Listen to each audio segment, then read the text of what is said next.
apa yang perlu kita perhatikan ketika menegur anak laki-laki kita. Yes. Kebetulan kita punya 2 nih. Betul, ini sesuai juga request dari beberapa yang nonton kemarin Iya. ya.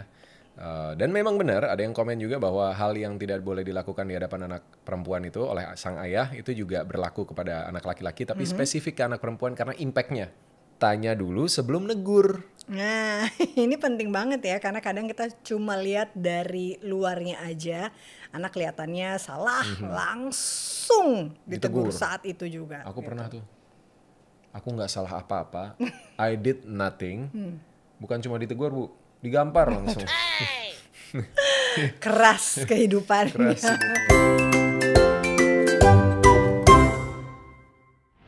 Kalau di ngode sebelumnya kita pernah membahas tentang apa yang tidak boleh dilakukan oleh ayah di depan anak perempuannya.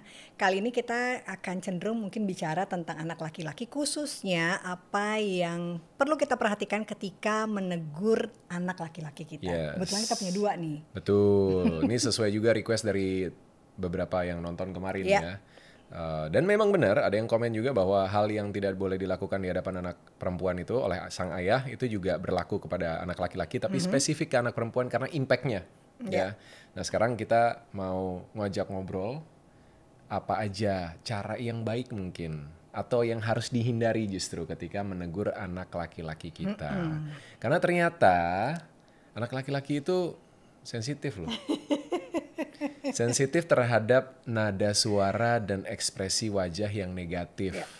Nah ini ternyata bisa membuat mereka itu lebih mudah untuk merasa malu, mungkin egonya kena ya, marah gitu, atau justru sampai merasa terancam saat ditegur dengan keras.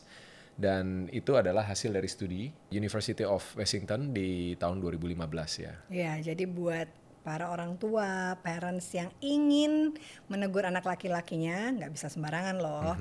Cara kita menegur punya efek yang besar banget untuk masa depan mereka, mulai dari emosi mental sampai jadi orang yang seperti apa mereka nanti. Iya, karena anak cowok dan anak cewek itu masing-masing punya keunikan dan kebutuhan sendiri. Ya. Nah, spesifik untuk anak laki-laki, jika teguran kita nggak pas, bisa-bisa malah jadi bumerang yang akan membuat nantinya mereka itu menjadi negatif dan sering memberontak jadi anak yang rebel. Iya, dan kita belajar terus ya sebagai orang tua ya. Ini juga aku baru mengerti nih, ternyata memang menegur anak, karena kan pikirnya anak sama aja lah gitu kan. Ternyata untuk ke anak perempuan cara bicaranya seperti apa, ke anak laki-laki juga seperti apa. Pendekatannya ternyata berbeda. Betul. Nah mungkin itu juga yang jadi alasan kenapa banyakkan anak laki-laki atau anak-anak yang nakal itu biasanya laki-laki ya. Memberontak ya kan. Karena mungkin mereka terbiasa mendapat teguran yang caranya kurang pas dari Karena orang mungkin tuanya. secara apa ya, tidak sadar orang tua itu yang memperlakukan anak laki-laki dan anak perempuannya berbeda. Betul. Mungkin kalau ke anak perempuan lebih lembut, lebih halus. Kalau ke anak laki-laki tuh bisa, dia kan laki-laki kuat gitu ya, jadi lebih keras. Padahal lebih sensitif. Padahal ternyata lebih sensitif sama nada suara dan ekspresi negatif tadi gitu. Nah, baiklah kita akan mulai. Ini dia 6 hal yang perlu diperhatikan oleh orang tua saat menegur anak laki-lakinya. Yang pertama, pilih waktu dan tempat yang tepat. Ternyata anak laki-laki itu punya, tadi Dara sudah bilang, ego yang sensitif, apalagi bicara soal harga diri. Ya udah kodratnya laki-laki ya, harga diri, pride-nya itu harus dijaga gitu. Betul, jadi kalau ditegur apalagi di depan teman-temannya atau orang lain itu, mereka justru akan lebih fokus bukan pada tegurannya, tapi rasa malu yang mereka rasakan, dan mereka bisa merasa terhina, bukan justru memikirkan apa sih efek apa yang dimaksud orang tuanya itu sebenarnya baik buat dia. Gitu. Kesalahannya apa sih? Apa yang harus diperbaiki? Fokusnya nggak ke situ, tapi justru ke tegurannya, ke impact negatif yang dia terima di hadapan orang lain. Dia malu gitu ya. Nah, mungkin kita sebagai orang tua juga bisa membayangkan kalau kita ada di posisi anak kita. Kita ditegur atau dimarahi atasan misalnya, bos kita gitu, di depan semua rekan kerja di kantor gitu ya. Pasti rasanya nggak enak, campur aduk banget gitu. Di satu sisi mungkin ada sekelumit gitu ya. Iya, gue sih salah gitu. Memang gue melakukan kesalahan, tapi nggak gini juga dong caranya. Biasanya kayak gitu kan. Ada rasa malu, marah, dan bahkan tidak menutup kemungkinan jadi menyimpan dendam. Kamu gitu nggak? Kenapa? Ya kalau misalnya ditegur, mungkin bukan hanya sama atasan, sama pasangannya deh.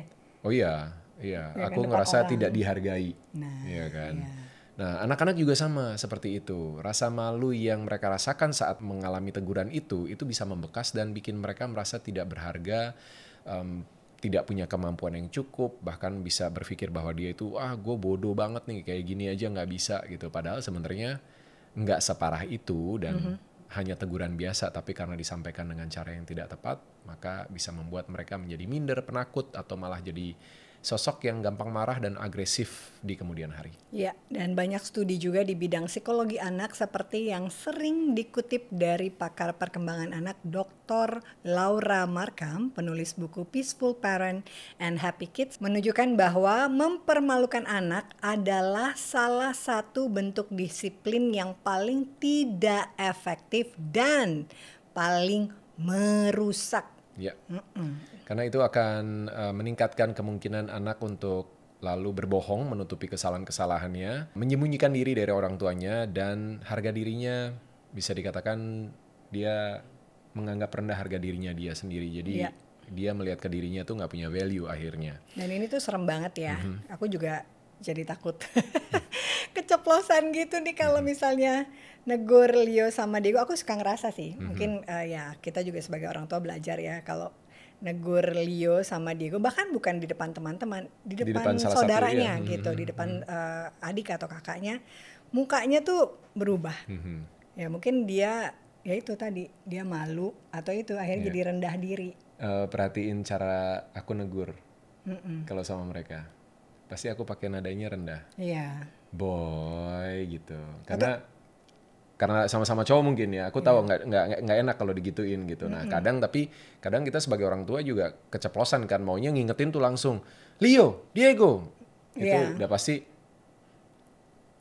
bikin dia ke-trigger tuh. Dan aku kadang juga pakai kata-kata maaf.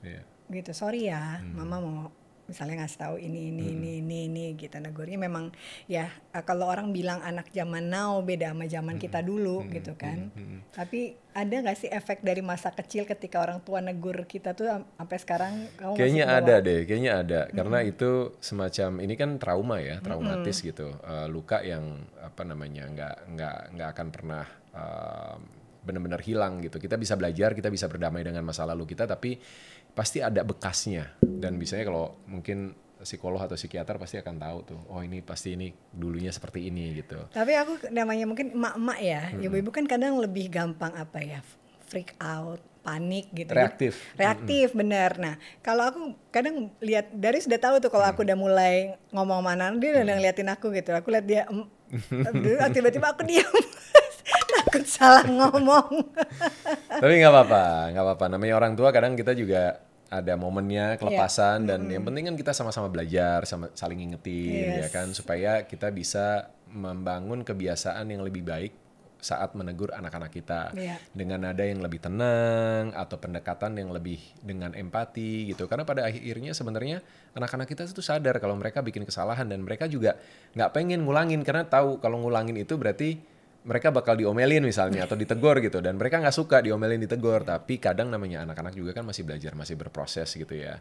Jadi mungkin bisa kita belajar untuk memberi waktu juga, jangan langsung at the moment langsung ditegur, diomelin apalagi gitu ya, dimaki-maki gitu. Tapi tunggu waktunya, lalu tarik anaknya ke tempat sepi misalnya, ngobrol berdua secara private, atau mungkin bisikin ke telinganya, kakak atau dek, jangan gitu ya, nggak enak, itu nggak sopan misalnya kayak gitu. Tapi dibisikin, jadi nggak didengar sama semua orang gitu ya. Tergantung situasi dan momen dan konteksnya sih, tapi we can learn at least. Dan kalau misalnya kita mau kasih konsekuensi atas apa yang dilakukan oleh anak kita, berikan konsekuensi itu saat berada di rumah gitu, atau pada saat suasana tadi tenang gitu kan, bicara empat mata dengan anaknya. Ini mereka akan lebih appreciate, dan kita juga menjaga itu tadi, pride, egonya mereka, bahwa mereka juga gimana pun mereka sangat berharga gitu kan buat orang tua. Dan aku juga selalu ngingetin sama anak-anak ini, Maaf ya, Mama kasih tahu karena gimana pun tugas orang tua adalah mengingatkan anaknya. Itu. Dan dengan komunikasi yang lebih positif, ini akan jadi cara yang lebih efektif untuk membangun kesadaran mereka dan memperbaiki perilakunya. Gitu. Jadi selamat belajar ya, masih banyak nih. Itu baru poin pertama. Kita masuk ke yang kedua. Mulai dengan apresiasi. Nah, ini biasanya kalau di dunia kerja ini sandwich communication ya. Jadi dimulai dengan kasih apresiasi dulu, pujian, baru dikoreksi, baru ditutup dengan kasih semangat bahwa kamu bisa loh untuk jadi lebih baik gitu. Ini juga berlaku sama anak laki-laki kita. Jadi memberikan apresiasi sebelum menegur itu penting karena ini menjadi jalan atau pintu masuk untuk ngebuka hati anak kita supaya mereka siap untuk mendengarkan kita berbicara, memberikan masukan dan juga bisa menerima masukan yang kita berikan. Betul, dan saat kita mengakui hal-hal positif yang sudah mereka lakukan, sekecil apapun itu, anak-anak akan merasa lebih dihargai, bukan dihakimi. Ini membantu menjaga harga diri mereka tetap utuh pastinya. Jadi salah satu kata kuncinya adalah yang harus diperhatikan ya, itu adalah harga diri karena ini laki-laki nih, unik, sama seperti perempuan juga unik gitu, masing-masing punya kelebihan dan karakternya sendiri. Ya, dan menurut pendekatan positif disiplin yang dikembangkan oleh Dr. Jane Nelson, anak-anak lebih mudah menerima koreksi jika mereka merasa aman secara emosional dan itu tadi merasa dihargai. Iya. Ini gak sih kalau kita ya sebagai manusia gitu kan ngerasa aman, ngerasa dihargai, kita jadi lebih terbuka kan. Dan ketika terbuka kan kita mau dengerin, tapi kalau udah nutup, udah defensif, udah susah, kita gak akan denger apalagi koreksinya. Awal-awal udah dihakimi duluan kan kita, makanya aku Madarius biasanya selalu ngomong sama anak, you can tell us everything, but yang paling tidak pernah akan dilakukan oleh mama papa adalah menghakimi atau judge kamu gitu. Tapi kita akan mengkoreksi ketika memang butuh koreksinya ya.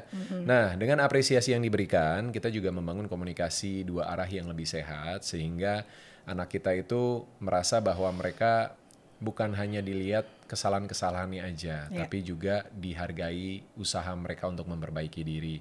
Contoh simpelnya misalnya, papa seneng deh kamu tadi udah coba bantu untuk kerjain tugas kamu. Tapi lain kali ngerjain tugasnya jangan mepet-mepet ya. Supaya kamu gak perlu tidur sampai jam 2 pagi. Supaya istirahatnya cukup. Besok bisa bangun pagi dengan fresh gitu. Kurang lebih seperti itu. Ada banyak sekali situasi yang bisa teman-teman parents yang berusaha untuk membangun komunikasi lebih positif disesuaikan, di-adjust dengan kondisi hubungan anaknya masing-masing. Dengan begitu kita tetap menegur atau memberi masukan tapi dengan cara yang membangun, bukan meruntuhkan. Yang ketiga, menggunakan nada tenang tapi tegas. Menurut American Academy of Pediatrics, AAP 2018 jurnalnya ya, anak laki-laki itu lebih responsif terhadap pendekatan yang tenang tapi tegas dibandingkan pendekatan yang keras atau penuh dengan teriakan misalnya yang justru bisa meningkatkan perilaku agresif sang anak. Ya, dan usahakan para orang tua menggunakan bahasa yang jelas, singkat dan langsung pada poinnya atau intinya. Jangan muter-muter, pakai kalimat yang panjang-panjang lebar kayak pidato kenegaraan.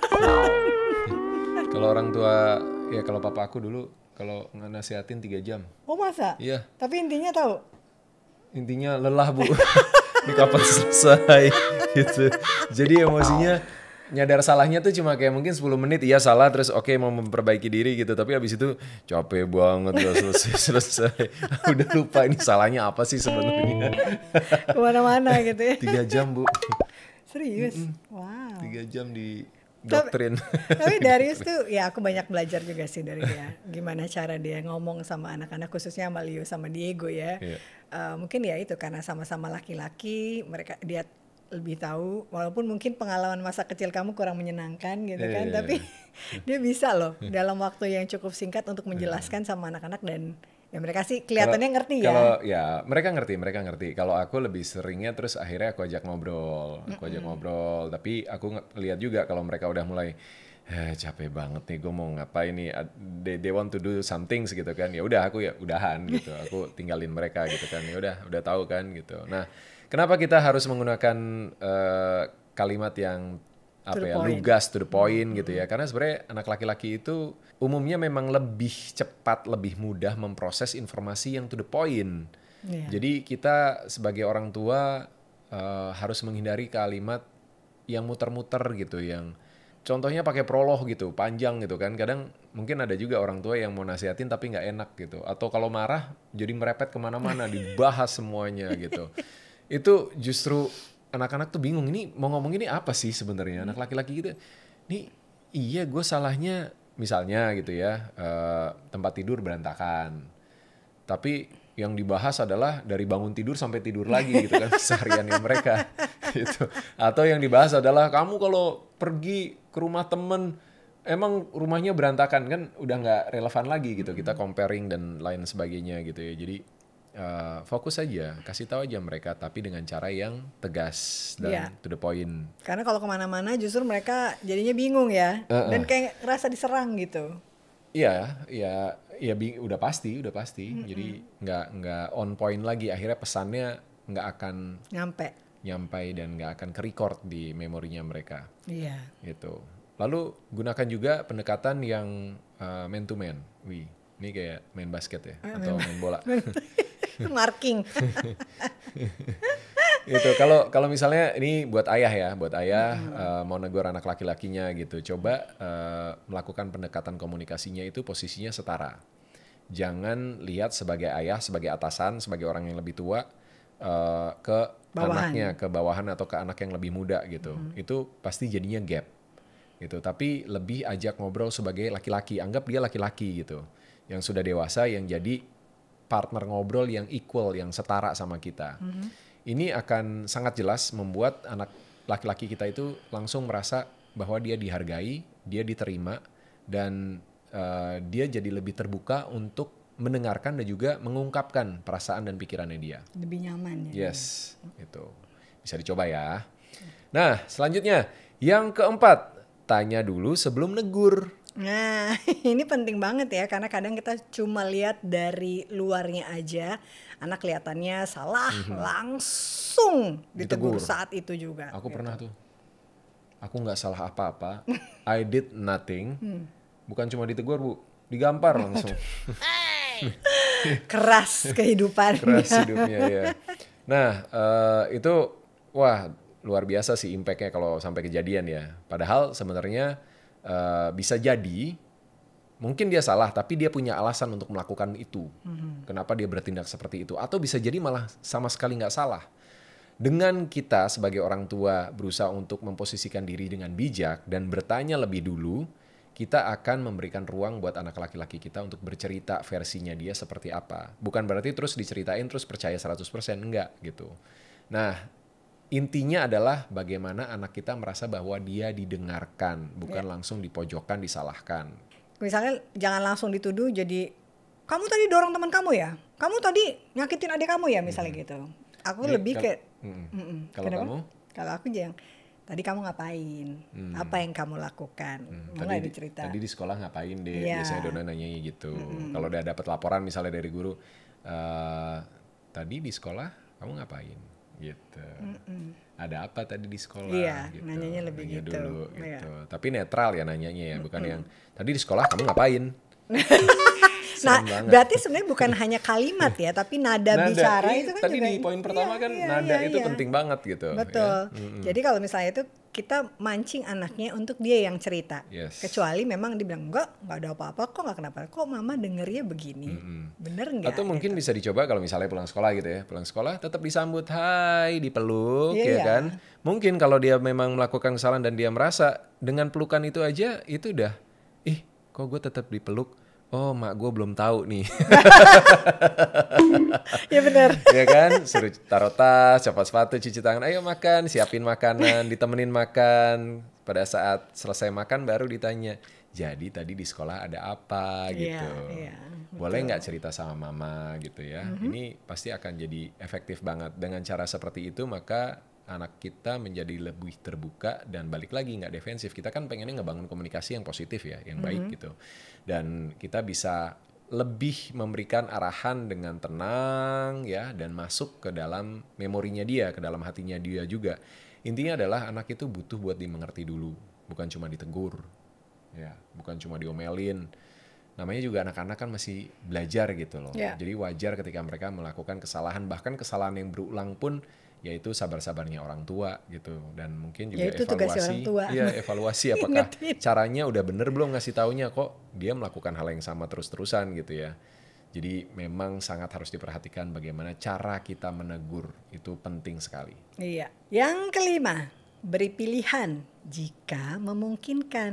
Ini bisa jadi salah satu trik jitu biar anak tetap merasa punya kendali atas diri mereka. Anak laki-laki itu dan mungkin juga anak-anak pada umumnya ya, suka merasa mereka tuh punya otonomi atas dirinya sendiri. Ntar kalau udah waktunya, ada usianya tuh mereka biasanya this is my privacy gitu. Nah ini kalau terus-terusan kita berusaha untuk taking control diri mereka, itu akan benturan banget gitu. Jadi memang kita harus tarik ulur lah di ruang itu ya. Dan ketika benturan terjadi maka cenderung mereka akan memberontak. Yeah. Mereka ngerasa enggak, this is my life gitu. Ini hidup aku yang berkuasa penuh sama hidup aku. Nah, kita harus masuk supaya mereka merasa bahwa oke, ini hidup aku, tapi ada papa mama loh yang menjadi bagian dari hidup aku, dan kita bisa diskusikan, kita bisa bicarakan banyak hal sama-sama dan ngambil keputusan bareng juga mungkin. Sebelum akhirnya mereka bertanggung jawab penuh terhadap hidup mereka ya. Yes. Dan itu juga bisa mengikat bonding yang cukup panjang dalam hubungan orang tua dan anak nantinya. Nah, contohnya balik lagi nih ke poin yang ke-5 ini ya. Misalnya daripada kita bilang memberikan larangan misalnya jangan lari-lari atau jangan main bola dalam rumah gitu. Itu sering terjadi di dalam rumah saya ya kan. Kita bisa memberikan penawaran opsi. Mau nggak lari-larinya atau main bolanya di halaman depan aja, atau yuk papa anterin ke lapangan gitu buat main bola gitu, biar lebih luas, lebih enak dan ngurangin risiko nanti kalau tendang-tendang bola di dalam rumah kena perabotan rusak. Ya, nanti jadi harus rusak, kasih alasannya juga ya kenapa gitu kan. Gitu. Dan ya dikasih penjelasannya supaya mereka punya pemahaman lah. Saat kita memberikan penjelasan, jelaskan juga dampaknya secara singkat, tadi Dan sudah bilang ya gitu. Karena dari riset dari American Academy of Pediatrics yang menyarankan bahwa menjelaskan alasan di balik aturan membantu anak mengembangkan penalaran moral dan pemahaman empati. Mereka jadi lebih mengerti tentang tindakan itu ternyata salah loh, bukan cuma dilarang aja gitu. Nah ini penting banget parents ya.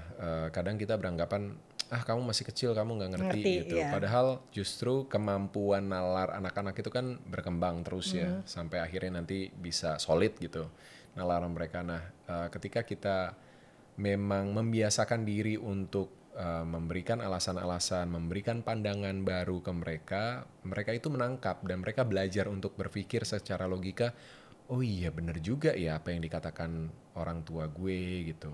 Tapi kalau cuma larangan-larangan itu yang terjadi nanti resistensi. Jadi memang sangat penting untuk kita bisa menjelaskan secara baik ke anak-anak kita. Jadi kalau misalnya terbiasa mereka dilarang, ketika mereka akhirnya misalnya tinggal sendiri, misalnya pada saat kuliah ngekos atau misalnya sekolah di luar negeri, itu larangan-larangan yang tadinya mereka nggak bisa lakukan. Oh kerjain semua tuh. Oh iya, betul itu. Karena nggak ada pemahamannya, tapi ketika ada pemahamannya mereka tahu, oh buat kebaikan aku baiknya nggak begini, nggak begitu gitu. Aku baiknya melakukan hal yang memang harus dilakukan, rutinitas yang memang harus dikerjakan. Dan mereka jadi punya self control. Yes.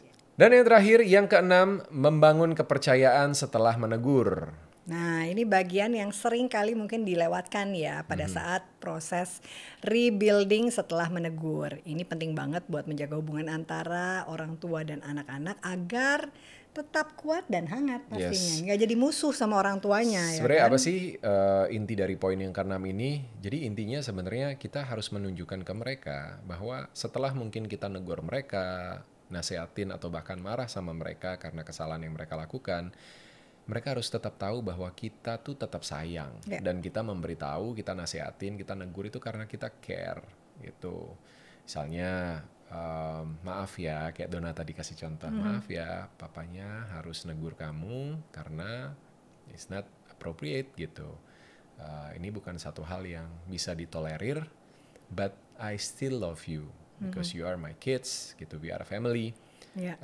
Dan gak akan ngerubah hubungan kita sebagai ayah dan atau orang tua dan anak gitu, nggak akan mengurangi rasa sayangnya papa sama mama ke kamu, but we want you to be better because you deserve better. Dan biasanya aku suka nambahin, misalnya jangan bosen ya kalau mama papanya ngingetin gitu. Dan kita bilang bahwa kita selalu percaya bahwa anak-anak punya hati yang baik gitu kan. Jadi ketika mereka membuat salah pun mereka selalu punya kesempatan untuk bisa merubah diri untuk menjadi lebih baik. Karena pada akhirnya setiap orang itu pengen untuk kasihi, ya, disayangi gitu, siapapun gitu.